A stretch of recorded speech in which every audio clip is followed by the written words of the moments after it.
Childbirth is something that a lot of people will tell you will change your life for the better. Having kids is great, they'll say. You'll never be the same. Unfortunately, even though they mean that in the best possible way, they're sometimes, unfortunately, right. Having kids is expensive, and every part of it is too.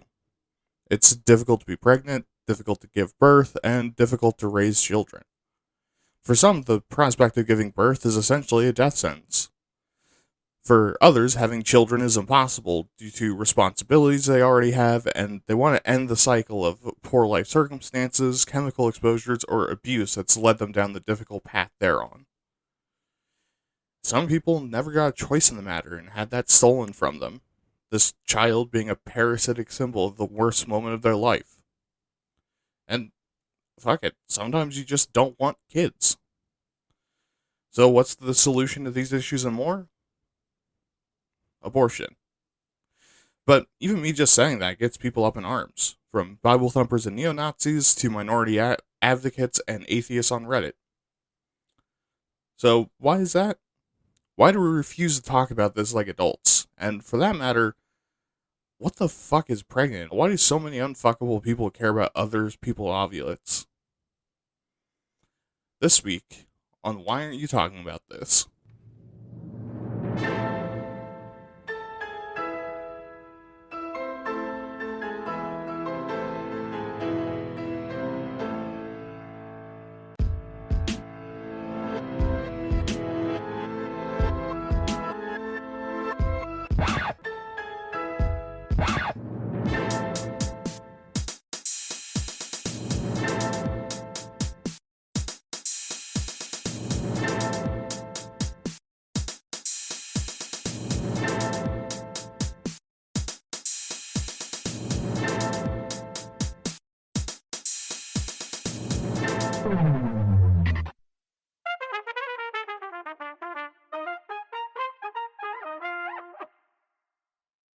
Hello, everyone, and welcome back to another episode of Wait At. I'm your host, William, and I will be your non-uterine having guide through the miraculous world of modern medicine, philosophy, and human biology. Oh boy, I am in for it this week. But before we get into that, I want to thank you so much for listening to the show. It means the world to me to have my voice wiggling into your ear like the tongue of your date from the worst date that you ever had in high school. You're welcome for me bringing that back into your brain. But seriously, it means the world. The show has been growing, slowly but surely, since I started, and it's amazing that even at this level I get listeners. But before I get too sappy, updates. And surprise, surprise, I don't really have any this week, except I'm considering maybe doing something to either help this show grow more or try to launch like a career of some sort. I know a lot of like fantasy stuff and like Warhammer stuff, so I was considering branching into something to do with that, but that's kind of up in the air. So I wanted to bring it here to all of you to see if there's something you'd listen to or watch in that realm. So yeah, make sure to send in emails and leave comments or DM me on Twitter for opinions. But with that, let's go to the show. Okay, everyone, deep breath. We're gonna get through this. So today we're gonna be talking about abortion, which I know that's a scary prospect. But in case you somehow don't know what that is, abortion is the termination of a pregnancy early, deleting the fetus in the process, which can be done in one of two ways: through a pill or a surgery, kind of depending on how far along the pregnancy is and some of the risk factors associated with it. So if you're taking abortion medications, or your doctor suggests you take abortion medications, you have two possible treatments. If it's before 10 weeks, you take your meds and it basically causes your body to reject the zygote, which happens anyways, sometimes, by the way, and you miscarry it like you're having a period with an especially heavy flow. Which, hey, periods are natural, but that's fucking gross. It should be respected, obviously, but gross. Especially because I'm imagining heavy flow is like dumping out a narrow-necked gallon jug of tomato juice. You're welcome, by the way. But anyways, if you're above 10 weeks and are up to 24 weeks, there's a whole medication plan. Basically, take a pill that causes the womb to contract and push it out, which, ew, but okay. And oftentimes this requires more than once to work, and usually they'll keep you overnight to make sure everything goes okay. But if you're going with the surgical abortion, you again have two treatment options. Before the first 14 weeks, they stick a vacuum in your cooch and turn it on until fetus deletus is achieved, which is the least medical and most disrespectful way to describe that, which is usually done with anesthesia or sedation and is like a single-day procedure. For more than 15 weeks, they have to dilate you and use forceps to pass the pregnancy through the womb. Usually this takes some time, and they might want to keep you to make sure you recover okay, and usually you'll be put under for this one. And now, sure, all this sounds gross and scary, and to be fair, it is. None of this is particularly comfortable to undergo, and literally anything being extracted from the very goopy and very squishy human body is going to be gross. But a lot of people aren't saying that's gross or scary from the person perspective. They're thinking from the fetus perspective. So let's go through the stages of human development in pregnancy until 24 weeks, which is the cutoff for the US. Beginning the first trimester in the first month. So at the second week of the ovulation cycle, an egg is released, which if fertilized will stay, and if not will be shed when you have your period. Which is what that is, by the way.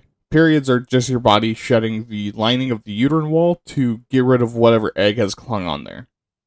Which seems a little excessive to me, but hey, I didn't design it, and also, I'm not a uterus. I don't know how difficult it is to get rid of eggs. So, anyways, if you do have breakfast your way, enjoy your eggs fertilized, a zygote will form, which is the fancy word for an egg with some spemen in it. And yes, there are people who would call this a human life. Ignoring, of course, that sometimes your body doesn't get the memo or knows something is fucky with this egg and takes it behind the shed anyways. But anyways, 4 weeks in, the cells multiply and become something called a blastocyst, and implants itself into the uterine wall lining and forms the placenta. And it's about the size of a poppy seed. So, next time someone tells you life begins at conception, hold up a poppy seed, channel Diogenes, and shout, "Behold, a man!" And then grab them by the skull and flip them end over end like you're flipping a bottle. By the second month, you're going to start noticing some of the side effects of pregnancy, and tests will start showing a positive result. Mind, there's people in the US that want to cut back the abortion cutoff to this point. And if you're a person capable of rational thought, you can see right through this shit. In week 5, the neural tube containing the central nervous system and the heart tube is formed. The next week, arm and leg buds form, blood cells start replicating, and some of the sensory organ structures start coming together. Also, doctors will be able to find and identify the heart at this point. In week 7, both bones and genitals begin to form. In week 8, all the major body stems develop and eyes become visible. Also, they're like black bean size at this point. In week 9, teeth and taste buds start forming, and it begins to develop muscles. In week 10, the limbs are fully formed, and external ears and genitals are beginning to grow. In week 11, the fists and mouth begin to move, and in week 12, all the basics are present. And I'll say straight up, even pro-choice people would probably call this a baby unless they're being intentionally obtuse. In the 4th month, you start showing signs of being pregnant. Well, I mean, besides what you'd expect from having a lime-sized homunculus in your uterus. In the 13th week, vocal cords form, and in the 14th, skin begins to thicken and hair grows, and the baby starts moving more. In week 15, organs like the intestines and ears move to their permanent locations, and lungs begin developing. At 16 weeks, the fetus has lips and has developed a sense of hearing, and is about the size of an avocado. At 17 weeks, the baby is putting on fat, and at 18, they have a wake-sleep cycle. In the 19th week, it starts to get stronger, and by week 20, nails grow and the parts of the brain to process sensory information develop. In the 21st week, its movements are coordinated and marrow forms. At 22 weeks, it can grasp, and at 23, it could survive outside the womb, but lungs won't develop for about another week. And that would be 24 weeks. So with that covered, where did things start feeling a little icky for you? Because it's probably around the same time it did for everyone else. Why? Because no one, again, unless you're in a philosophical argument or someone's being obtuse, will tell you that abortion is awesome and everyone should have one, or that these procedures are totally fine and dandy and not at all uncomfortable to think about. It's a necessity, and most of the time, 93% of the time in fact, it's done before 13 weeks. And pretty rarely it happens before 20 weeks, about 6% of the time. So then, what's some of the most common reasons for getting an abortion in the first place? Well, the number one is finances. 40% of abortions are performed because the person receiving them doesn't have the money to afford a child. If you're going to say, well, then they shouldn't have had sex then, how about you quit eating sugar, drinking alcohol and caffeine, smoking cigarettes and weed, taking hot showers, playing video games, and going on walks? Sex is a thing people are allowed to do without needing to be constantly told that anything that happens from it is their fault. For most people, it's an instinctive, innate desire. You sexless fucking freak. Unless you're ace. We stand ace in this house. Now, getting back on track. Having children costs about $13,000 annually, at least according to 2015. Accounting for inflation, that's about $17K a year at least. That's $17K a year for at least 18 years. If you make $30K or less a year, that shoves you directly into poverty. So most people just straight up don't make enough money to ensure that child has a halfway decent life. On top of that, women that become mothers have a lowered earning ceiling. Another part of this is not having health insurance. Meaning all those prenatal care things? Yep, not happening. So does abortion suck and is kind of icky? Sure, but most people can't afford to have unexpected kids. Those kids will probably have a terrible development. So in that way, it's honestly probably better that they're making a sucky but ultimately responsible choice. And I know that sounds grim, but really be honest with yourself here. Second most common, at 36%, is it not being a good time. Now I can sense I was exposed to lead paint and drank water from the garden hose and I turned out okay rage emanating from you on that, but what does it mean? Well, if something that requires a lot of time, money, and effort, when you're expecting it, suddenly gets dropped onto your lap, that might be a tad stressful. As well as being a tad problematic for the emotional, mental, and physical health of both you and the baby. Let alone when you're going through a medical crisis, a financial crisis, a psychiatric crisis, or hell, a relationship crisis, and 19% of women don't feel prepared in that way. And tacked onto that is that 20% of women who get abortions do it because it'll interfere with their future, their stability, or their trajectory. And again, if you think a woman should be punished for having sex, then let me be the first to tell you that the women in your life don't trust you and tolerate you only because they're afraid of what you'll do to them if they try to get rid of you. Also, the next time you have sex, I want you to walk into the bathroom, place your soggy wiener on the counter, and smash it as hard as you can with a claw hammer. Because if you think sex deserves punishment, you should be getting it too. Another 31% is because of issues with their partner. 7% not being independent or mature enough, or 5% their family or friends are being dicks. 85.5% of women that have an abortion aren't married, with 8% not wanting to be a single parent. And this doesn't mean being a cum dumpster and getting an abortion. That's your porn brain thinking. No, it's being in a relationship and they get knocked up and the guy bounces because he's a bad person. And that 5% of women feel unsupported or like their family would shun them, while sometimes they're told to have one by their family. Ironically, this one happens to the people championing for abortion to be illegalized a lot. Also, there's getting pregnant in abusive or toxic relationships, where their partner either forced them to get pregnant or are abusive in other ways, and this would basically be a death sentence. Also, and trigger warning here, 77% of pregnancies that happen from rape were caused by current or former intimate partners, and 1% of abortions have been documented to be from incest or rape.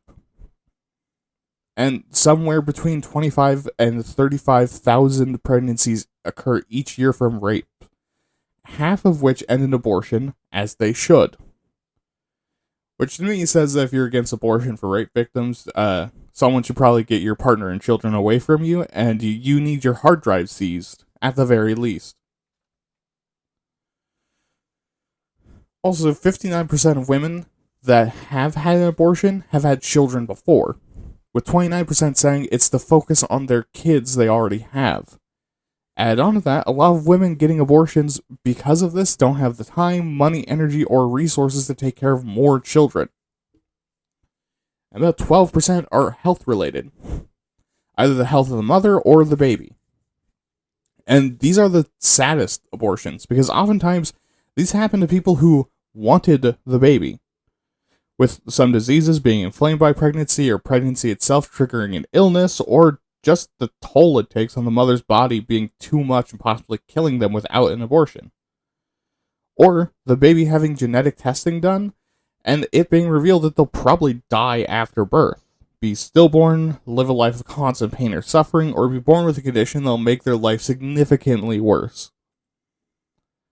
And so the mother makes a hard choice to terminate the pregnancy instead of letting their child, that they probably wanted, suffer or grow up without a mother figure. Which, hey, fucko, if you're heckling women going to an abortion clinic and she has a visible baby bump, this is probably who you're heckling, and I honestly, full send, hope that God is real and sends you to hell. So with all that, do you maybe see why I'm getting a little heated? Why all of my fellow leftist brethren get upset about this? Abortion is the perfect storm between the definition of life and humanity, real-world socio-political and economic issues, bodily autonomy, and some very, very charged questions about what people think about women. And remember those figures earlier? 93% before 13 weeks, 6% before 20, and 1% after? And that 1%? Yeah, those are those late-term abortions that are an epidemic. Yeah, it's not a medical term, it's all politics to make you hate abortion and the people that get them. People that are getting them, usually because of those health-related reasons that we discussed. At 20 weeks, this is usually a baby you wanted, but you can no longer have, which fucking sucks.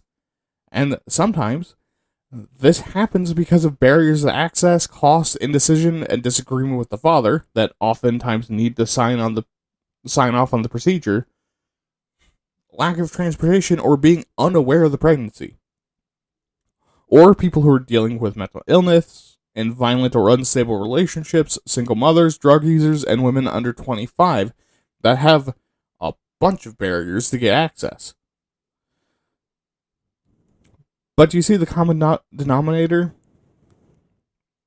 Yes, that's right. Vulnerability. These women are in a vulnerable position and couldn't get in sooner because of circumstance. Not malice like some of you fucking freaks believe. And you better fucking believe that abortion being taken away for these women isn't the end of it. It's just the start, and if you don't wake the fuck up and fight back, then you very well might see the results of your negligence. Alright, let's talk about the history. And we begin once again with the ancient Egyptians, with the first evidence we have for abortions being the Ebers Papyrus, which recorded methods of performing them.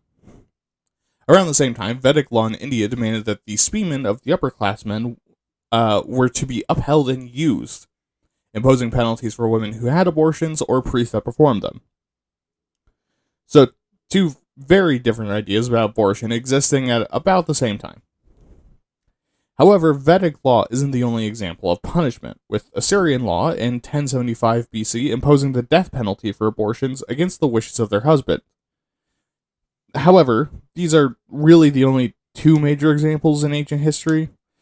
more interestingly is that every culture had their own methods, from massage to girdles to medicinal herbs to foreign objects in the woohoo. And even in ancient Greece and Rome, particularly notable patriarchal society, abortions were fairly common, being performed by midwives and educated laypeople, and the only place it was really punished was Athens. And only in the case of abortion after the death of their husband, because the child could have inherited the estate. And while both cultures relied on the now extinct silphium, other solutions existed. Like Pliny the Elder's common rue oil, birthwort, Galen's potion containing pepper and myrrh, and Astrophanes humorously saying, "I'll just jump up and down extra hard." But also include, sorry about that in the background, but also included would be Soranus,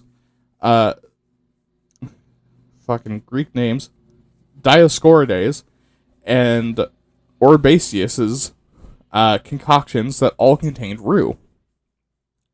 And the Stoics and Aristotle didn't see abortion as killing anything more than a plant, while Hippocrates forbade pessaries for abortion specifically because of concerns for ulcers and not because of the fetus. That being said, during the Roman Republic it was actually illegal, because in the Republic it was illegal because in the Republic fathers had the right to determine how to raise their kids. But at the same time of the empire, until 211 AD, abortion was fairly common, before it was banned by Septimus Severus and Caracalla for infringing on the parental rights of fathers. And by the 3rd century AD, abortion started to be criminalized in the Western world, with fetuses being considered a fully living human child in the legal sense.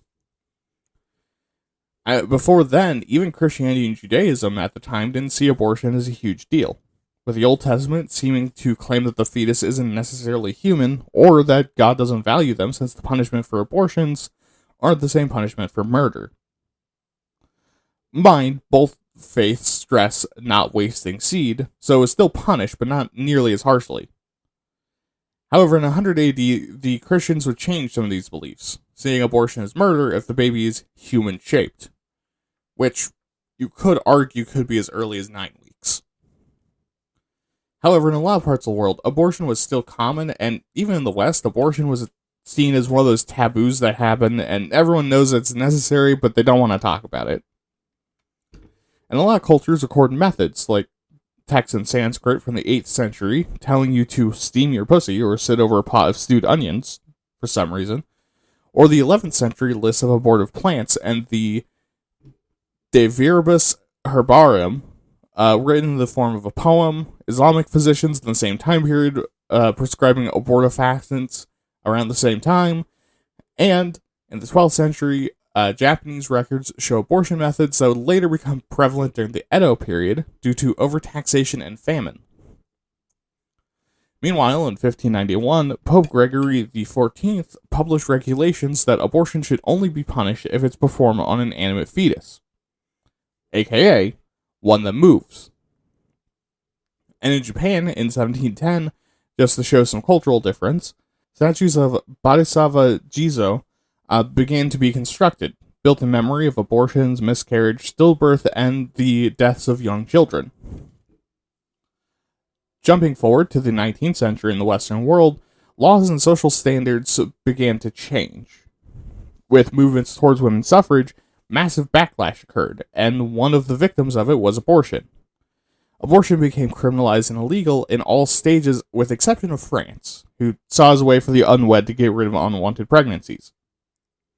In 1803, the Malicious Shooting or Stabbing Act legalized abortion in the UK with the death penalty. The death penalty would later be removed, but it was expanded to include all abortion, not just abortion after a certain amount of time. 58 years later, the Offenses Against the Person Act creates charges for procuring the tools for abortion, and in 1869, Pope Pius IX rescinded the earlier animation exception, and abortion's punishment in the Catholic faith became excommunication. However, the next year, and all the way through World War I, abortion medications were advertised discreetly, and a ton of folklore was created to induce miscarriage. However, many of the methods of abortion would prove fatal. And eventually, lead poisoning became a popular and common way to induce miscarriage. Which, holy fuck. And after World War I in the 1920s and 30s, abortion legalization begins to rise as feminist activism does as well, which coincidentally causes major birth control victories. This era also saw a lot of feminists speak out that women not only need more education on their bodies and birth control, but that there wasn't the prenatal care required to have healthy children, and that poor women often had to pursue abortion because they still had to work and couldn't afford a baby. Many prominent feminists fought through the 30s to legalize abortion, advocating for its necessity. Like Stella Brown's 1929 Right to Abortion lecture in front of the World Sexual Reform Congress, which in part led to the Infant Life Preservation Act legalizing abortion to save the life of the mother. And a British case in 1938, Rex v. Bourne, was ruled on after Joan Malliston referred a 14-year-old rape victim to Dr. Alec Bourne, which caused him to be put on trial. A precedent was set that abortion was legal if not performing it would cause immense physical and emotional harm.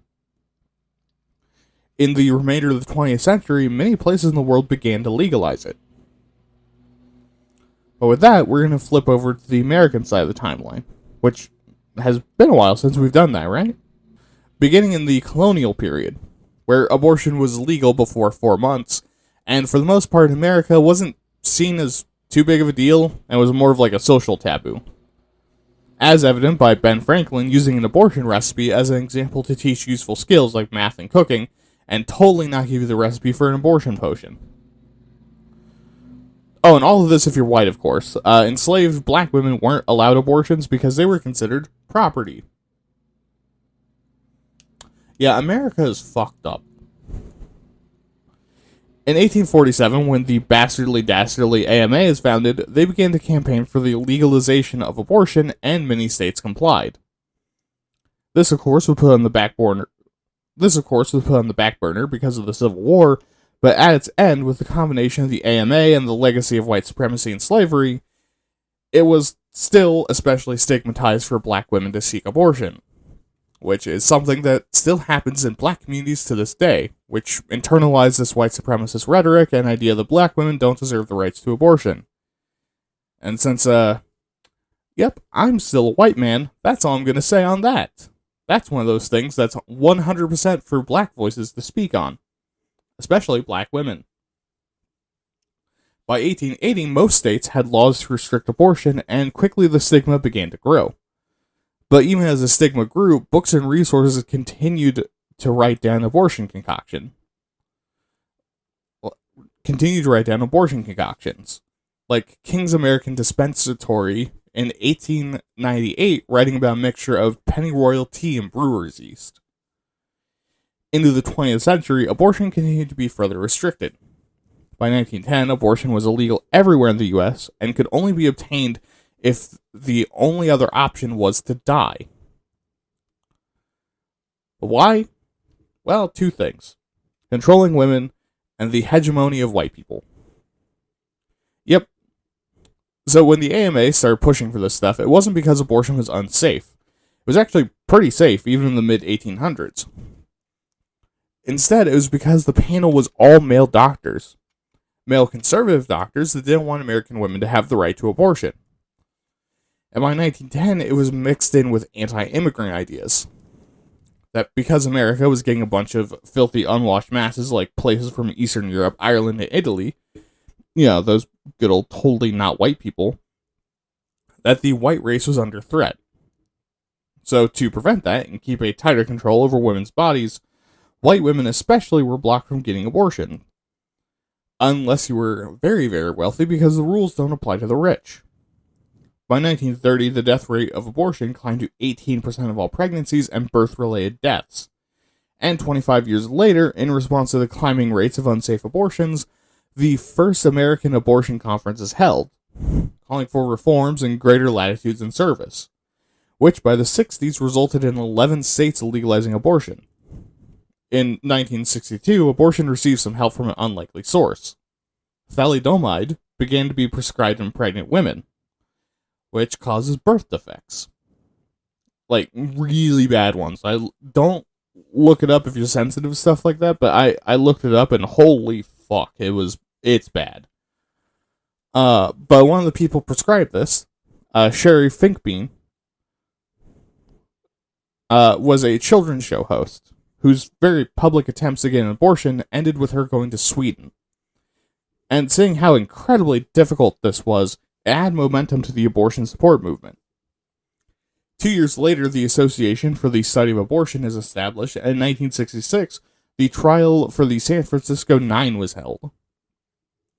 This was a group of 9 doctors that performed abortions on women exposed to rubella, which can cause stillbirths and severe birth defects. Again, probably don't want to look that one up. And in their defense came doctors from across the country, and their words served to sway California, allowing hospitals to approve abortion requests. In 1969, the National Association for the Repeal of Abortion Laws is established in Chicago. And into the 1970s, abortion is reformed nationwide. Medical providers, clergy folk, and members of the legal system began to push for overturning of abortion bans. By 1973, at least 13 states enact reforms to grant more exceptions. In 1970, also, New York legalized abortion, and the first freestanding abortion clinics is established. And then we have the big piece of legislation, Roe v. Wade, which establishes the legal access to abortion nationwide. And we never had a problem again. Except, it remained restricted for people of color. Like with the Hyde Amendment preventing federal money being used for abortion, which directly affected Black and Latino communities because they're less likely to have jobs that have employer-provided health care.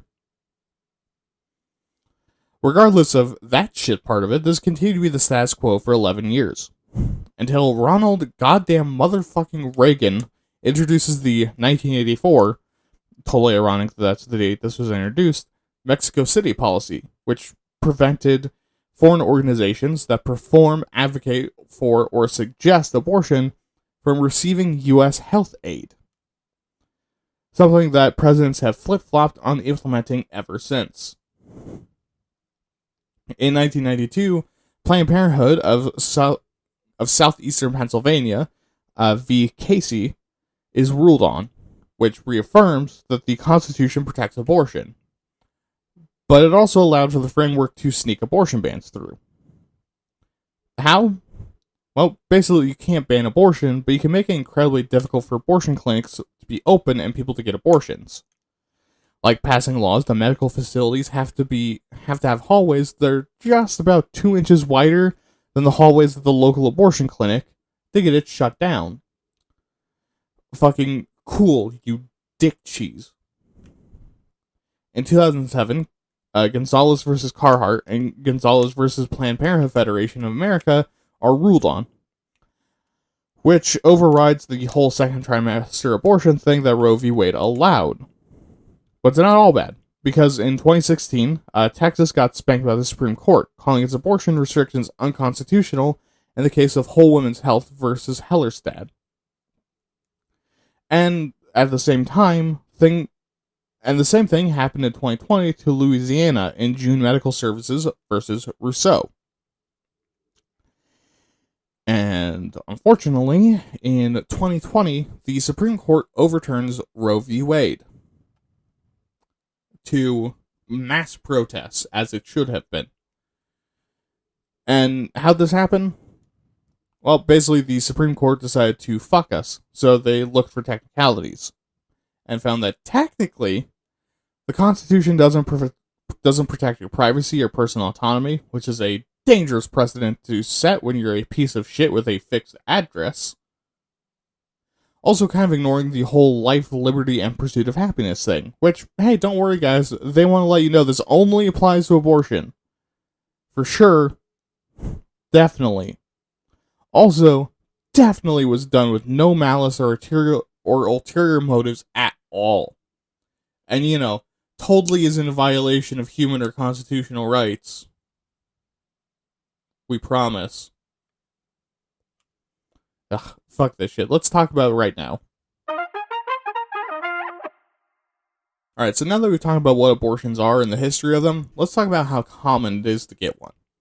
And this is tracked by two agencies, the CDC and the Guttmacher Institute. And they have slightly different numbers, so we're going to go through both of them. For the Guttmacher Institute, in 1973, there were 744,000 abortions per year, reaching a high of 1.6 million in 1990, before dropping back down to 930,000 as of 2020.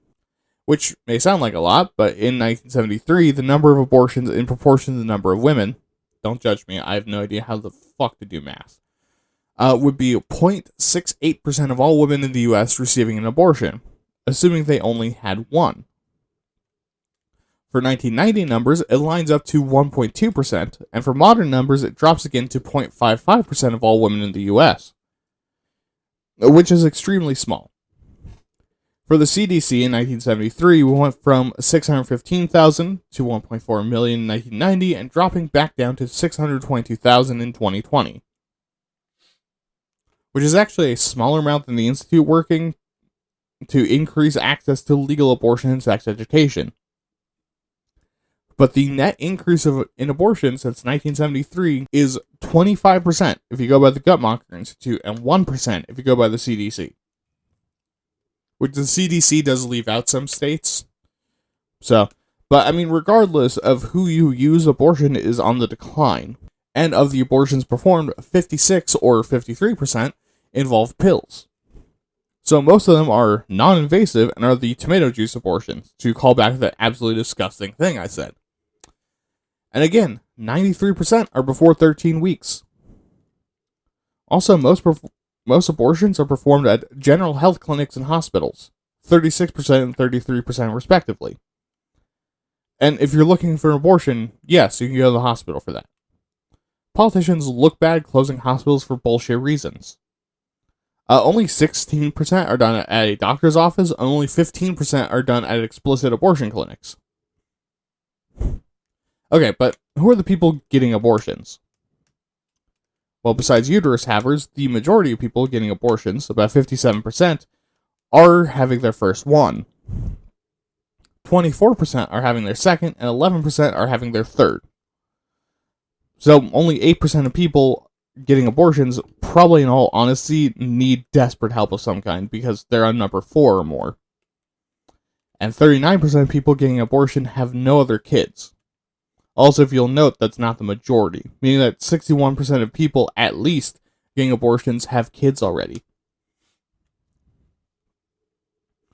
And these stats are important because the narrative a lot of us are fed or encounter is that people are using abortion as contraception.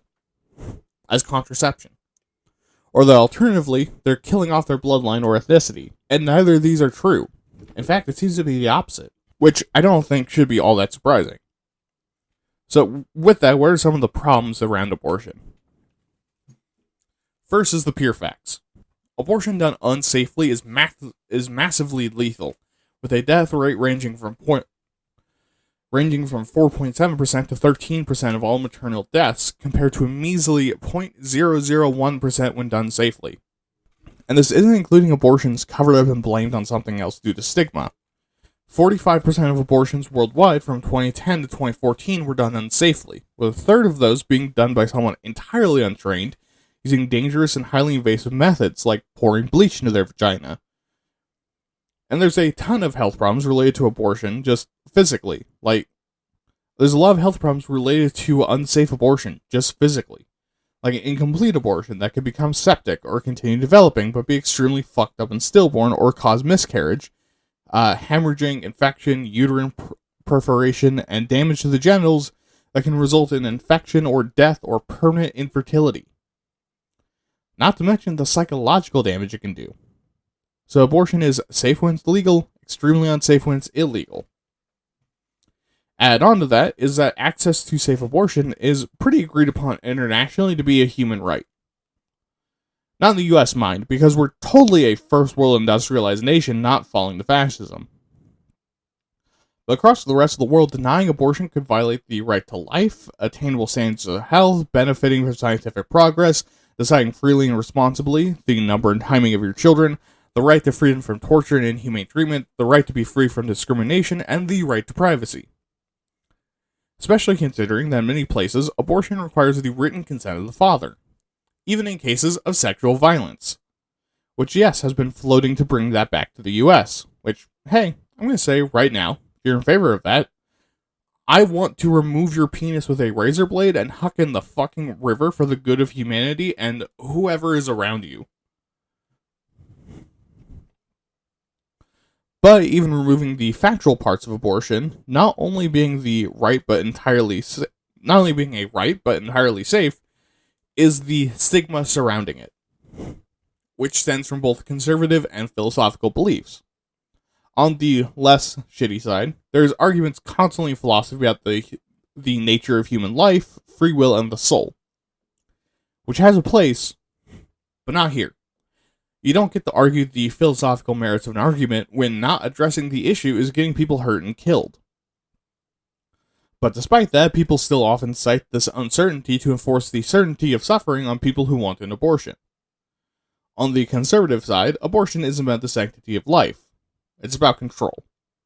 What we've seen over and over is that it's often societies that are either deeply patriarchal, deeply concerned with race and bloodlines, and or deeply concerned with controlling women that push this stigma.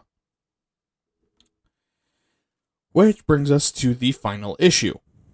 Abortion is about control, not about rights. From the bottom to the top, pregnancy for the freaks that want abortion gone isn't really about the rights of the fetus. It's about controlling the woman. Oftentimes, denying abortion is a way for abusive people to keep their partner under their control, or for rapists to torture their victim. On a more state or religious angle, it's about keeping women repressed and underrepresented. Sure, individuals may just think it's icky and want it gone because of that, but usually if someone is pushing very hard for abortion bans, they just straight up don't want women to have a voice. Alright, then let's talk about how to fix this before I have a rage-fueled aneurysm. Alright, so this week we actually have a pretty simple solution. Unlike other topics, this is something humans understand how to do safely. We've known methods for thousands of years. We just have some hang-ups, and there's a lot of people in cultures that want to control how women use their bodies. So what do we do to address the social stigma, the violation of human rights, and the mortality rate of unsafe abortion? Fight for abortion legalization. The more we do to keep abortion in place, a safe medical practice, and teach people the realities of it, the less we'll have to fight. We're in a constant state of fighting over it because the conservative values that don't want it around are still here. So, one, be a feminist, and also advocate for abortion access. And if you're in a position of power, enshrine abortion as a human right in as many ways as you can. Because we only lose this right if we stop fighting for it. And eventually, it'll become enshrined as medical doctrine, and a fact that won't be questioned, like heart transplants or prostate exams. But also, if you don't want to fight for abortion, then we have a list of other things that you can fix instead that'll reduce the rate of abortion.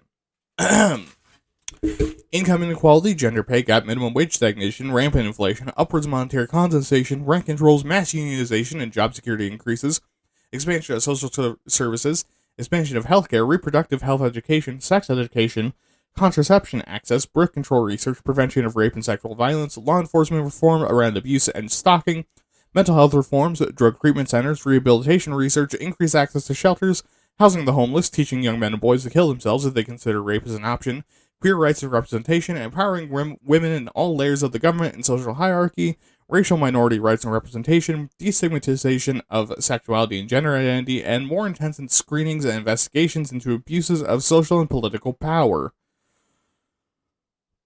But hey, your choice. Now, the thing is, you might be surprised to learn, is that the majority of Americans actually think abortion should be legal. Currently, 63% of all Americans believe abortion should be a legal right, compared to the 36% that think it should be illegalized. So, why do we not have the right to abortion now? Well, because the bottom third are real assholes about it. But instead of just making a blanket statement like that, I guess I'll go through the demographics for you. Beginning with religion. The white evangelical Protestants think it should be illegal handily at 73%. Unless, of course, it's their daughter, but hey, I don't really recall seeing anywhere in the Bible where hypocrisy is a sin. It is, by the way, there is verses in the Bible that imply hypocrisy is a sin. Normal white Protestants believe it should be legal at 64%, and they're joined by black Protestants at 71%, Catholics at 59%, and unaffiliated people at 86%. Politically, conservatives want abortion to be illegal at 71%, while right-leaners are a lot more lenient, at 61% wanting legality.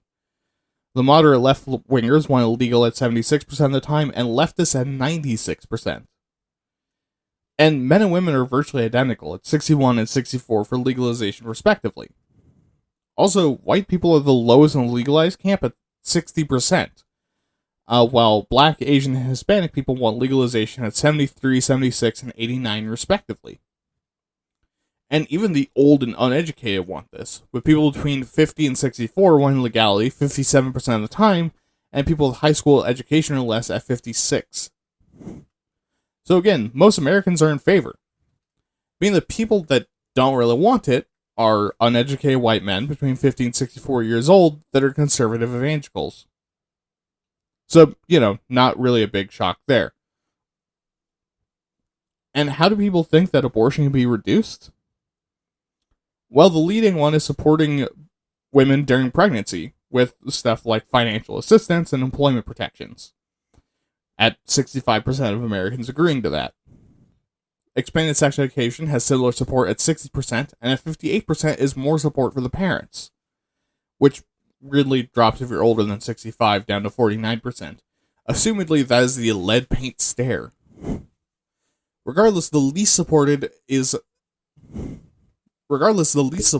still has high support at 57%, which would be stricter abortion law and making it easier for children to be put up for adoption. Which, while those aren't addressing the issue at all and is also kind of scummy, they do show something important. People want something to be done. This is something all Americans know needs to be addressed. So, what do I think needs to be done? Well, let's go to the soapbox.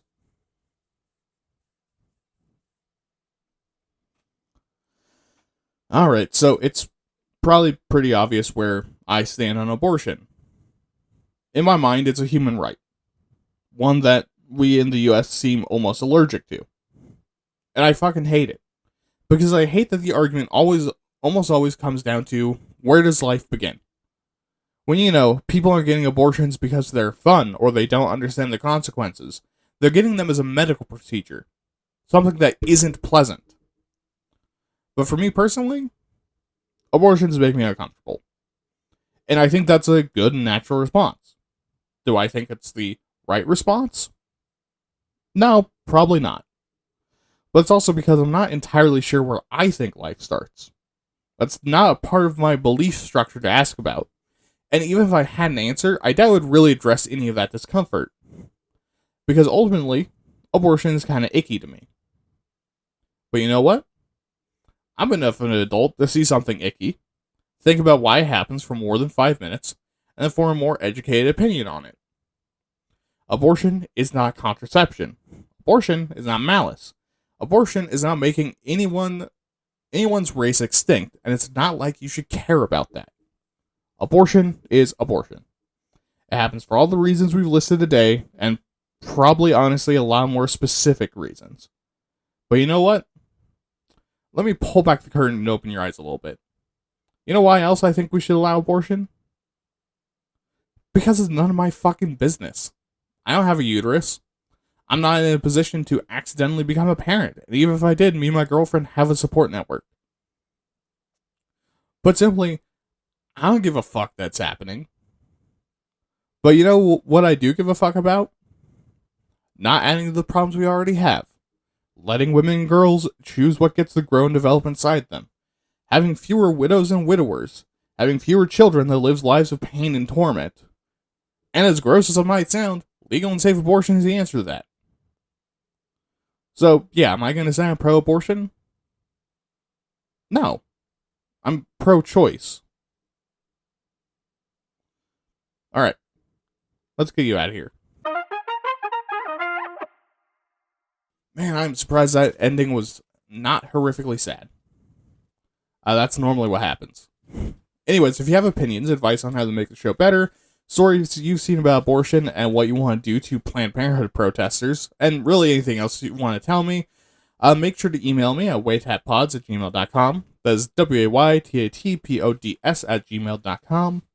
Remember to check out my other podcast, Waytat Nerd, where I do basically the same thing with nerd topics like fantasy, sci-fi, role-playing games, etc., where I hope you'll like the topics just as much.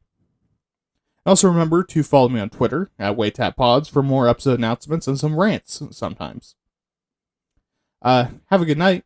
Don't murder. Have fun. And remember, tell the patriarchy to eat a fat load out of your ass or out of your dick hole. Your choice. This has been Why Aren't You Talking About This? And I've been your host, William. Good night.